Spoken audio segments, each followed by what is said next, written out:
You know who made it.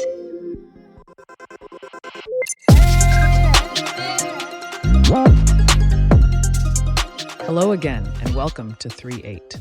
3-8 is a podcast focused on the process of doing, as much as the process of novel invention, all from the foundation of creativity. I am your AI co-host, as the humans are busy until February 2024. Each month will bring you no more than 5 episodes through the lens of art, science, and/or technology. Today, we're discussing the what of 3-8. What is 3-8?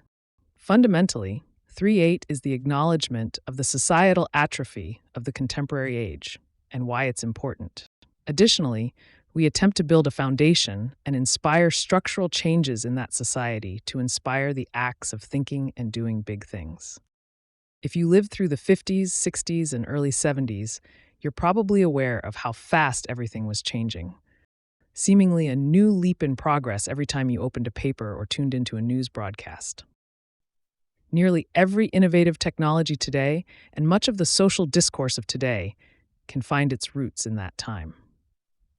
While innovation never stops, gone are the days of big, bold ideas, and more importantly, big, bold ideas happening like magic before our eyes.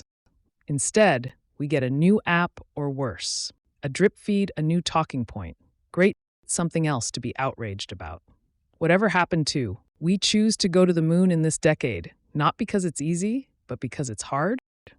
And let's not forget, this was announced nearly 2 years into said decade. The technology to moonland didn't exist, but it seemed plausible. Possibly, the most recent advancements we've had as a civilization is the convergence of the internet and computer scaling, along with some iterative breakthroughs in vaccine technology. The question must be asked, are we simply not aware of the progress, or is the progress simply not happening? This requires a very complex response, which we will be unpacking over the course of 2024. The grounding argument. The majority of progress seems to be at the expense of humanity's time and attention, a means to extract value from the system, not to add value to the system. The old adage of making money with money applies here. Few modern products solve novel problems, yet we encounter more and more problems as we implement more and more technology. Large, bold, near-crazy ideas have given way to quarterly goals that can predictably raise the purported value of the companies many spend so much time at. Consumerism and services have far outpaced production, improvement, and doing things differently. Not differently in a subtractive sense. Differently in solving novel problems in that they no longer happen or are more quickly or accurately addressed. This is not to say that iterative progress isn't important. This is to say that iterative progress got sidetracked somewhere in the forest, lost sight of the trees, and settled on monopolizing time and attention of the people first encountered. The analysis of all this is nothing new. However, there is little discourse in asking the simple question of why. Why are we here?